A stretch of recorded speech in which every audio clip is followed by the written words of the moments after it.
Good morning mga boss. Itong hawak ko ngayon na manok ay isa sa mga napili ko para sa ilalaban natin, i-condition natin. Ang bloodline nito ay Golden Boy Sweater over sa Kelso.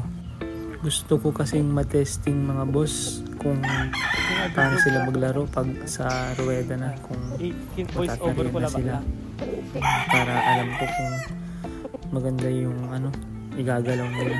Pero tingin ko maayos naman sila maglaro, pati yung katawan nila okay naman, kaya sana palarin lang tayo at samahan ng swerte. Itong susunod naman na hawakan ko ay hene siya. Paras lang sila nung ama nung nauna, pero yung sa inahin na ginamit ko ay magkaiba sila. So hatch yung inahin na ginamit ko, pero naglabas siya ng heni. So isa rin to sa mga kandidat na napili ko na ilalaban natin para i-condition natin. Kasama niya yung naunang yung nauna si Golden Boy. Tapos susunod dito ay yung kapatid naman ni Golden Boy Sweater pa rin ito over sa Kelso. Isa rin to sa nakatapos lang nila maglugon at patabo pa lang yung nila, yung mga buntot pa pa-matured pa lang mga buntot niya. Ito matindi to, maganda to. Ang laro nito ay angat to, maangat to sa angatan talagang hindi to pahuhuli. Tsaka talaga yung gusto ko sa kanya ay yung may yung palo niya sa paa, yung paa niya ay talagang binibigyan niya extension talaga yung paa niya, talagang tinutodo niya talaga. Pag papalo siya, gusto niya papasok yung konti lang siya pumalo, pero gusto niya papasok talaga, yung siguradong papasok.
Ito naman mga boss, susunod ay hene pa rin.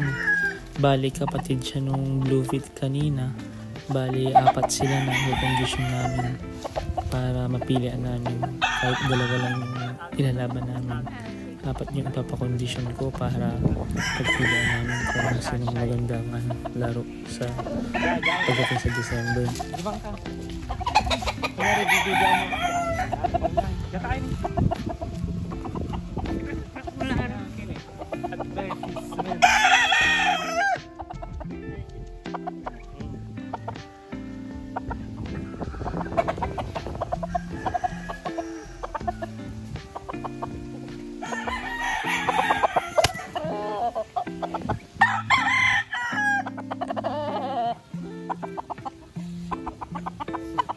Ang shimmering.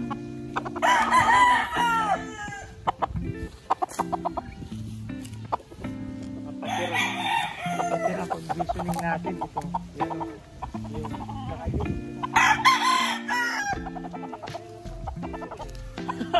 Patira eh. Video ka. Sa arawit kami siya. Arawit ka. Ha?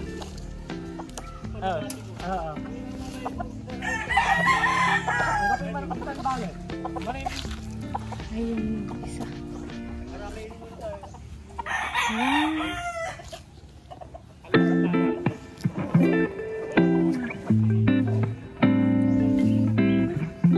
Masip.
Punta naman tayo dun sa mga sisiw ko, yung mga pinakaunang napisa sa first batch natin.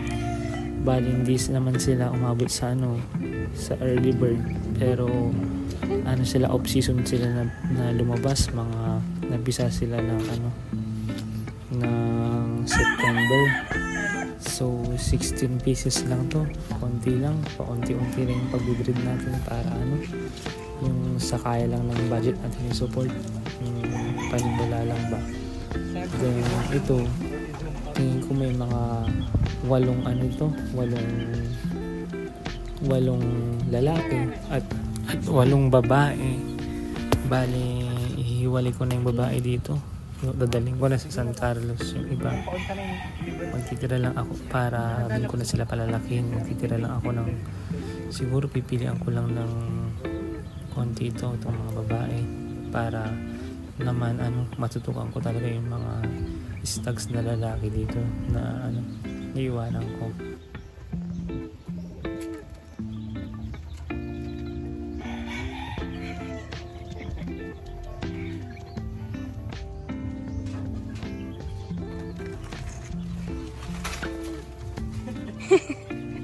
Batik irap.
tatlong to naman ay bagong ano lang natin, breeding din natin ito na bloodline. Yung gamit at yung materials natin na bago. Ang bloodline naman nito ay Gray over Gilmore.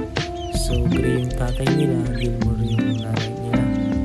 So sa ngayon tatatlo pa lang ang matapalabas natin, pero meron pa rin naman tayong bagong napisa na Gray over Gilmore. So ito lang yung tatlong na unang napisa kasi malit lang kasi yung incubator natin. Ito naman yung natin, yung kakapisa lang nung November 1. Bali 5 piraso naman ito ng Gray over Gilmore.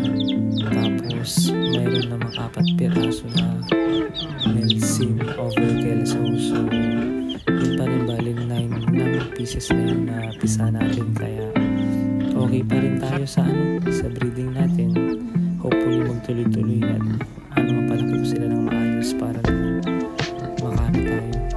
makapagpalaki tayo ng mga bago natin breeding ulit next year na mas upgraded at mas malalakas at mas matitindi. Bali yun lang.